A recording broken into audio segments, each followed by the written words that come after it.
from Zuber-Skerritt, the producer of a series of video programs on postgraduate research, supervision and training. This video series has been produced simply from recordings of a residential staff development program on postgraduate supervision for women held at the Twin Waters Resort on the Sunshine Coast of Queensland in April 1992. The aim of this series is to provide supervisors and postgraduate students with resources to understand and improve postgraduate studies in their department or institution. If you are arranging something back in your own institutions, now, as I say, it may not necessarily be a workshop, but some kind of event, then I just tried to list here some of the things that one might have to think about. Just even broaching the idea in the department. Now, some of you may feel that you're not the most appropriate people in the department to be trying to organize something like this. On the other hand, you're the only people because you're the only ones who are here. So we have to start with you. So broaching the idea, making the arrangements, whether it has to be publicized in some kind of way, what kind of planning has to be done, are there any things about room layout, ways of starting can be absolutely crucial on events that bring people together. The first 2 minutes can often do a great deal to set the tone. The running of it, ending it, and the follow-up. What I thought we might do is just to spend the first time where I'll ask you to, in the room here, just to get into 2s or 3s, and take one of those headings and just quickly go through, well, not just a list of the problems, but what are the things that can be done, what are the options? Listing as much as you possibly can, a bit like a kind of brainstorming, and that we would then try and bring those back. When we talk about them, then I'll say, on some of them at least, I can say some of the things that we picked up in trying to run sessions of this kind and try and share that with you. Okay, 20 minutes just to work on that. What are all the things you can do?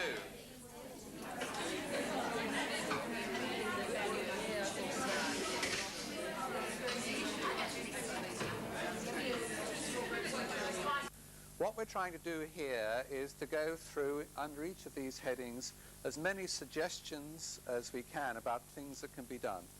Let's leave aside being critical or worrying about whether they're feasible. Let's just try and collect as many things as possible.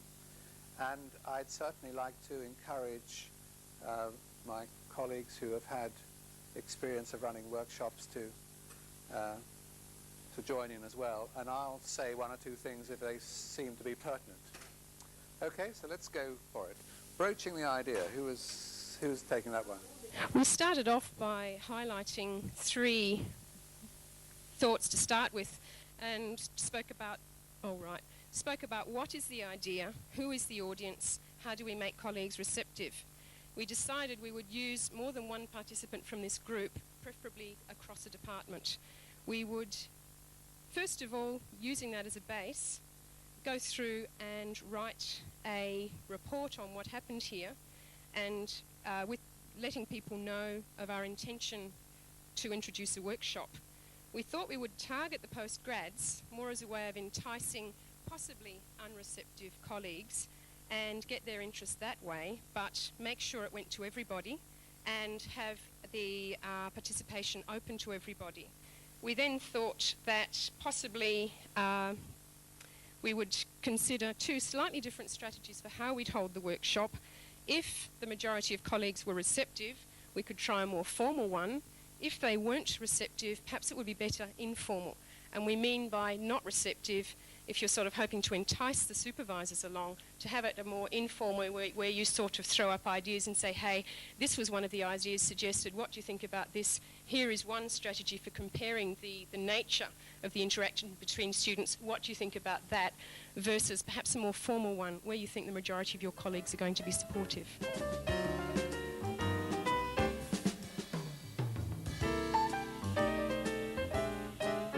Okay, well, we're assuming, of course, that the head of the department's aware of this material, but I thought the first thing that could be done, we all thought this, was to exploit the present situation. Now, I'm thinking personally, in my case, our department runs fortnightly seminars, and mainly they're presentations on people's research interests. Right, they're run for an hour every lunch hour, and it's an informal gathering, so I thought personally I could introduce to the department my experiences at this particular conference. I think that would be very appropriate. I'd have a very captive audience, and it would also gain some status because these seminars are quite well recognised. Right, the second thing we thought could be done was to target the key players. That's to get them to participate and to allow them to be the experts. Right, the third thing that we thought was to introduce ideas informally into the department, maybe over a bag lunch, and we'd hope that those ideas would then be self-generative. Now, another way of doing this maybe would be to leave flyers or leaflets on the coffee table with material that we've gained from this seminar, particularly the reference material and the reference books.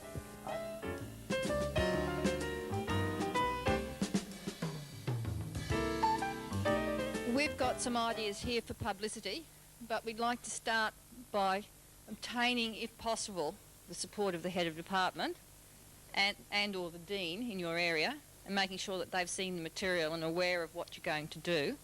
That's if you can possibly achieve that support, because that kind of support will often encourage other staff to attend.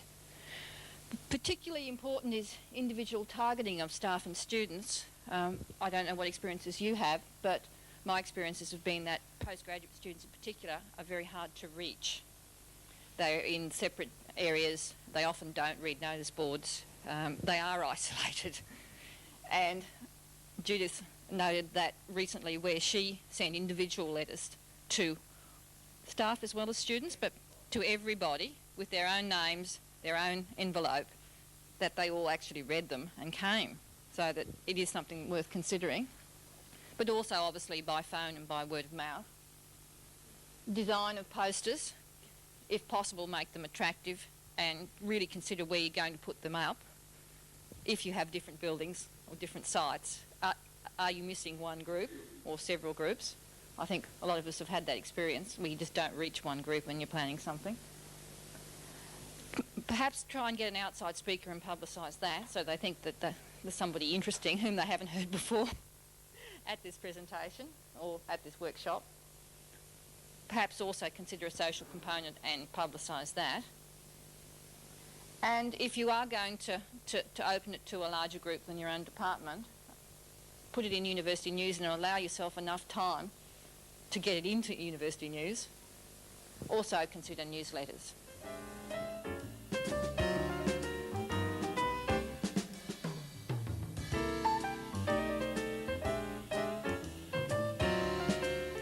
We thought about, there were some things that we needed to do before we actually got to the planning, and the two things that were very important there, finding out what our audience really wanted in terms of supervision, so we need to look at that as part of the prior planning.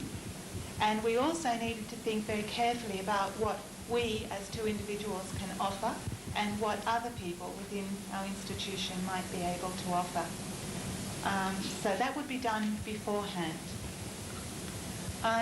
We then brainstormed some of the ideas that we might use in our one-day workshop. We first of all looked at the program here and decided things that we thought would form the base and looked at others. From that, we isolated things like looking at the expectations and standards and bringing out the notion that we do have policies in our universities that people don't know, and we need to do something about that. We also talked about the Supervision Questionnaire that we used here that really got us talking about looking at the whole process of supervision and where we stood on a continuum on a lot of questions there.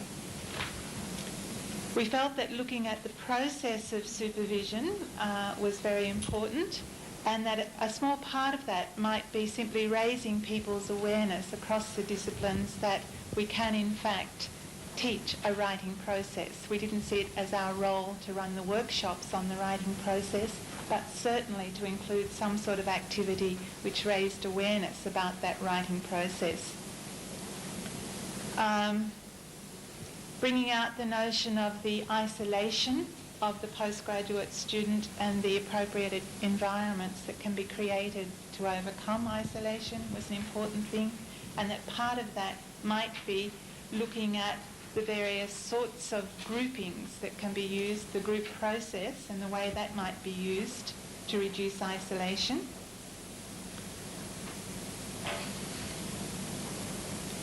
We felt that we needed to finish our one-day workshop regardless of what was in it, in terms of identifying the needs for future workshops, training, and so on, that we couldn't leave it as a one-day workshop, one-off type thing. And that in looking at the needs, we needed to look at the needs of both the postgraduate students and the supervisors. And someone made a very good point, I think, that we can't assume that it's new supervisors who need training, and that we get better as we do more of it. These were the things that occurred to me. One was the one we just mentioned, be absolutely sure what the purpose and the outcome is. Now, I regard that as a negotiating position. I'm very happy in a workshop to negotiate with people what it is they want to do, but I won't come to that totally unstructured myself. I have a negotiating position as well as them, and I'd like to be quite clear what that is, so that I know what I'm deviating from and what my bottom line is, what I'm not prepared to let go. Sequencing, it seems to me, that's a key thing. Some kind of logic, so that each stage leads on to the next stage, and you've worked out what you need to do prior to something else. Very often, I find I design things backwards from the end point, and try to work out then where the best place to start is. Then activity. The key thing there is, I think, to think of your workshops not in terms of what you, the organizer, are going to do, but in terms of what the participants are going to do. Try and organize it from their point of view. I say the same about undergraduate courses, incidentally. I mean, most lecturers, when they start, plan their course in terms of what they, the lecturer, are going to do, and not in terms of what the student's going to do. Try and think of it as the recipient's point of view, and what kind of activity would be the appropriate activity for them to do in order to achieve something. Even if you are speaking, it's going to be somebody out the front saying it all. Do try to think about what you expect the audience to do during that time. Are they supposed to be taking notes, or are they supposed to be simply listening? Is there something you can get them to do to integrate what's been said back into their own real lives, so that it doesn't stay out there as some part of theory, but gets tied to their experience at work? So the idea of the case study, I think, is a good one, because that really makes things real. Think of the materials you need, give yourself time to prepare them, and also think, if you are going to have small groups, do you need people to be in there helping? Do you need people to take certain kinds of roles? If you do, then do get them together beforehand. Preferably get them together at the planning stage, but if you can't manage that, at least make sure that you've all got the same view of what's going to happen on the day, and who's responsible for what, where you're prepared to be flexible.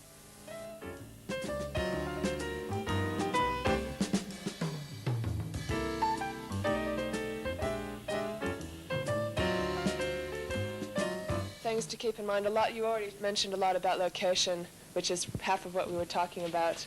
The idea that it can't just be held in a lab type situation or a clinic type situation, that you need a room that's hopefully got comfortable chairs, that it has movable chairs and movable tables, so you can have them in a circle to bring the whole group together, and you can also break off into small groups and not being in a lecture theater type situation.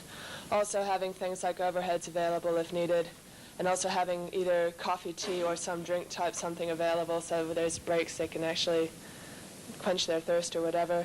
And also the idea that possibly for some of the more informal ones they could actually be held outside as opposed to being in a confined room. I mean, with the weather that Queensland has, It's kind of a break to actually get out of the office. It's kind of an enticement in and of itself, that you can still use butcher paper in writing up ideas and presentation, depending upon the size of the group, but actually hold it outside as opposed to in a formal room type setting.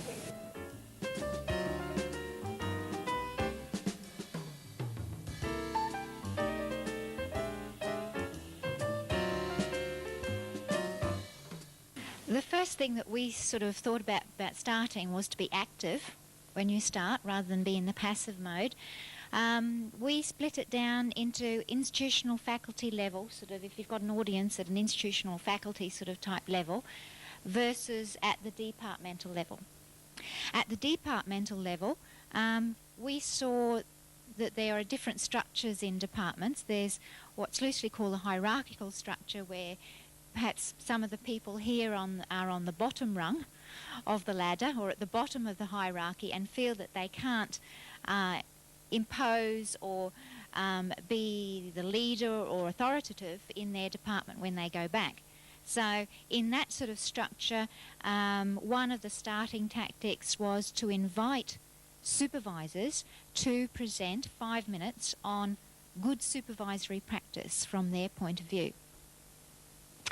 In a collegial structure, where you would probably have the full support of your department, some of the tactics for starting included writing all the supervisors' names on the board and then get them to list the number of postgraduate students that they have had in the past, and think about their completion times and whether there were any particular problems in the past about those postgraduate students, and so use that as a trigger to go into the session.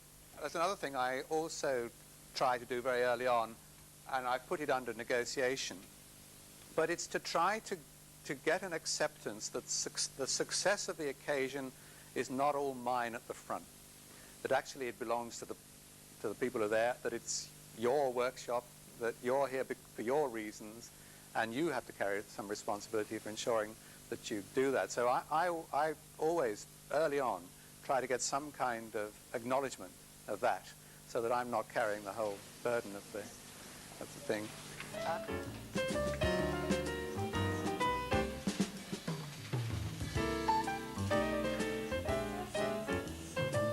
For this thing to be successfully run, we needed a skilled leader, and that may come from one of the people here, or we may actually employ someone from outside who we felt had the skilled leadership qualities.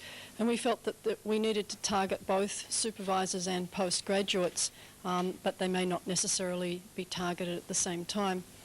And that in view of people's workloads, that maybe a series of 1.5-hour workshops may in fact be more acceptable in getting people to participate, and particularly supervisors, rather than saying it's a whole afternoon or a whole day.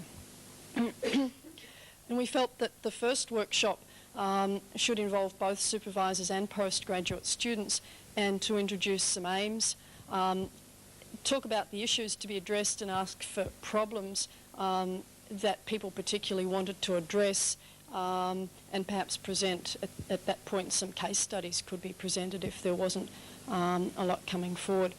And that also it would be worthwhile making a summary of some of the outcomes that have come from this conference here. Then moving on to the second workshop, and this depends a bit on the target group of people. Obviously, if they're fairly skilled and experienced supervisors, this is not so important, but if a department has a number of younger people starting supervising, this is really something that would be very useful. And going something like through something like Judith Blackshaw did with us, I felt for me was particularly useful, and I think for other younger supervisors would be. And we felt that a third workshop with a similar thing for postgraduates and going through the process of getting a master's, the actual practical nitty-gritty steps, would be useful. And I guess it depends a lot on numbers, whether you run these two together. Obviously, if you've only got two supervisors who are interested in a couple of postgrads, then you can combine them. Then our fourth workshop was to target postgraduate students and particularly the writing skills, and we discussed whether some of us felt we had the skills to run something like that. Others felt that we could employ the skills of people from perhaps the overseas student group or people from the tertiary institute, or at least direct us where to find people who could help us run something like that for the postgrads. And then a final fifth workshop to bring everyone together again and to talk about problems that still haven't been resolved and to come up with solutions there. That business about whether it's 2.5 hours or whether it's half days or whether it's wherever it is, I think that depends quite a lot on what the agenda is. If you have the pattern of short but frequent meetings, then that's the kind of cool way of doing it. And if what you're doing is intellectual, as it were, or going through a number of things, then that can be quite helpful. If you're doing something like getting a departmental plan worked out for dealing with some problem, then maybe you need long enough for people actually to write and negotiate plans, and that usually kind of takes half a day. So a half day and then another half day 2 or 3 days later is quite a good pattern for that, and maybe a third one if necessary, with a bit of gap between them. If what you want to do is something that's really is emotionally charged, like you have a department that has some form of crisis, such as that the department is divided into 3 camps and the people never talk to each other, and there's a great deal of rivalry, and that somehow you've got to get out of this. Now, because it won't work unless there is a general belief that you have got to get out of it, but if you're trying to work through that kind of problem, you probably need a sustained time, 2 or 3 days on the trot. Otherwise, you'll never get to the bit where people get angry and start to say what the real issue is and then start to deal with it. And incidentally, I don't advise you to take that kind of job on unless you've been trained in how to do it, because it can be very damaging to everybody involved. It's not quite such a straightforward thing.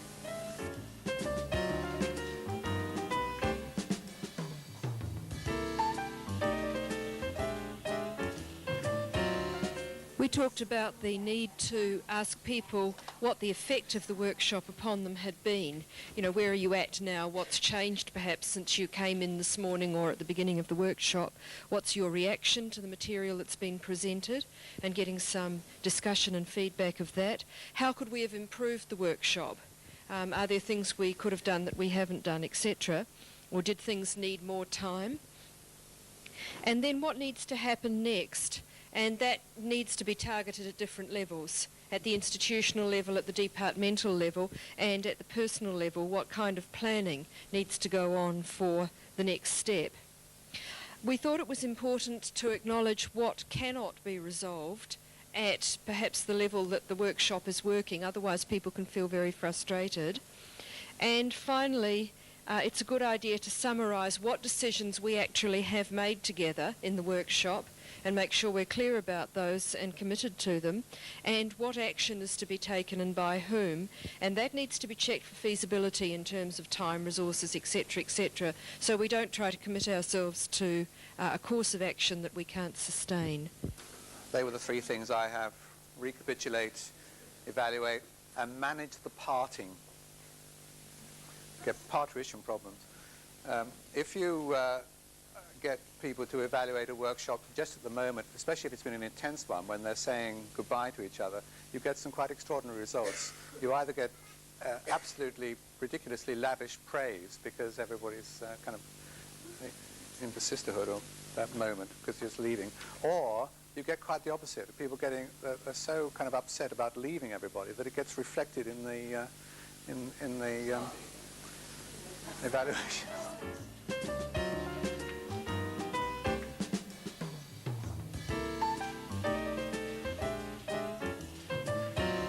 On to evaluation, there's several types ways it could occur. From here, obviously, with questionnaires, and I imagine we'll be given a questionnaire before we leave here. But and then also perhaps even not so much questionnaires but written suggestions for change and improvement. And that evaluation, whether it's from a workshop like this or workshops we run, can also have that sort of format. We thought some of the actions that could occur with follow-up is to put the item of postgrad supervision onto the agenda of any staff meeting, and that then there'd be a forum for reporting back for initiatives that some staff members have taken as far as their supervision is concerned. Out of that, there could be also tasks allocated for perhaps the induction of new staff who are new to supervision or just new to the department. We also spoke about the appointment of a research coordinator if one doesn't exist.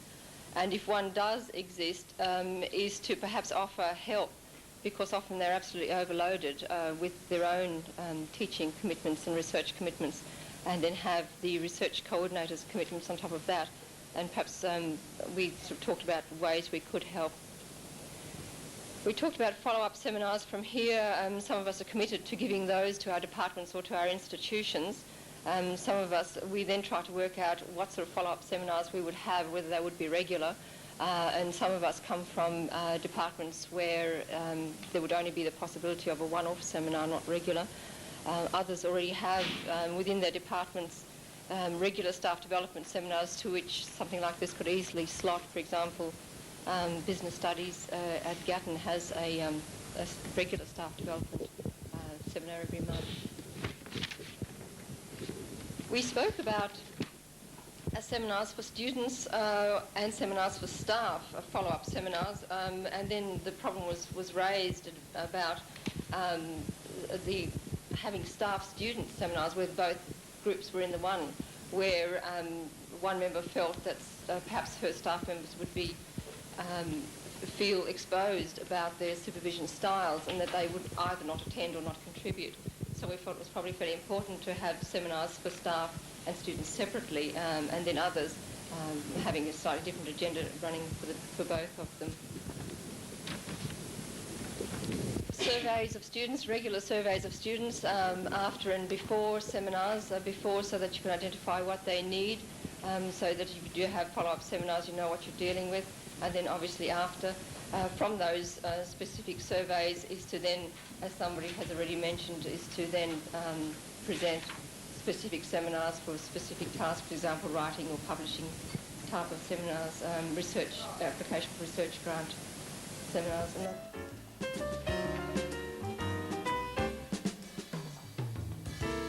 And the next point now is to go into groups where you can actually plan what you are going to do next. And some of you might be interested in getting something going in your own department. Sometimes it might be workshops, sometimes it might be seminars. Some of you might want to take a joint initiative between departments. Some of you might want to put on something especially for women. Some of you who are from different institutions might be feeling you're on your own and got to go back to your own institution. What I would like to do is to get us into this kind of mutual support area. If there are some of you who are from different institutions, then I'd like to encourage you to get together over coffee. And there are two tasks, I think, to do. One is the action plan. Now, what an action plan is deciding what you're going to do, who's going to do it, by when is it going to be done. Okay? What, who, by when. And then the second thing, the mutual support thing. I'd like everybody to make a contract with somebody else. Now, it can be in pairs or it can be in a group. But the contract is this, that you contract that you're going to do X by a certain date, and the other person contracts to ring you up on that day and ask you how it's gone. Okay, now you can do that in threes or you can do that in twos. If you're from different institutions, you can still do it from different institutions.